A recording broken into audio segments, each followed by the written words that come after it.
But water experts said don't let 1 year of more promising snowpack fool you into feeling comfortable. The Colorado River that 40 million people rely on is still critically low. 7 states, including Colorado, are in negotiations on how to ease the strain on the river. Our Anusha Roy is following the story for us this morning. And Anusha, sounds like some deadlines were missed, so now the feds are stepping in.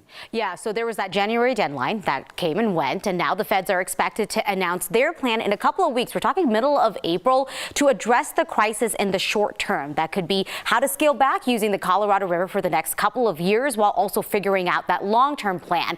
There's so much at stake here. There's 7 states relying on this river. It flows into Mexico. There are at least 30 tribes relying on it as well. But between climate change and overuse, the water levels just keep dropping.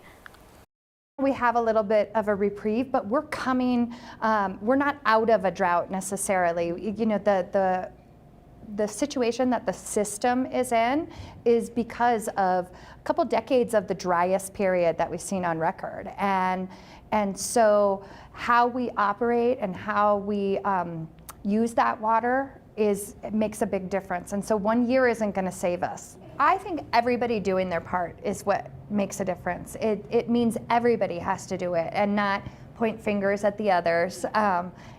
But we all have to do that. So whatever your part may be, whether it's taking shorter showers, not having a lawn, changing your irrigation practices on your farm so that you're drip irrigating and not flood irrigating, those kind of things.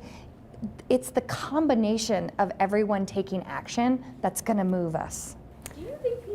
We are seeing a little finger pointing right now with Colorado saying California and Arizona are having a hard time making decisions on how to cut back on water. Those states making a case for themselves that when it comes to protecting how much water they can access as well. So there are so many big implications here. This is a lot of people's source of drinking water, but it's also impacting water for farming and recreation. So when you talk about cutting back, it's going to have an economic impact as well.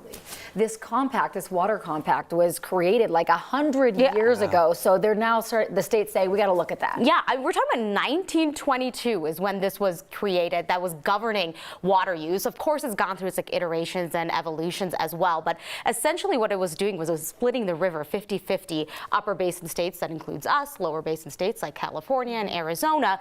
But Colorado is saying, well, there's other states that are using way more water. And their conversations, did that compact overpromise water use? Yeah. And so all of that is being revisited because everyone is having to take a look at how do we collectively scale back and ease up on this river. Well, and they were planning for this years and years ago. How could they have known what the infrastructure would look like today? Yeah, and you know, there's a lot of talks about growth and development, what areas were growing faster in 1922 versus right now. And so, you know, the landscape has also changed with our weather patterns too. So. All right, Anusha, thank you.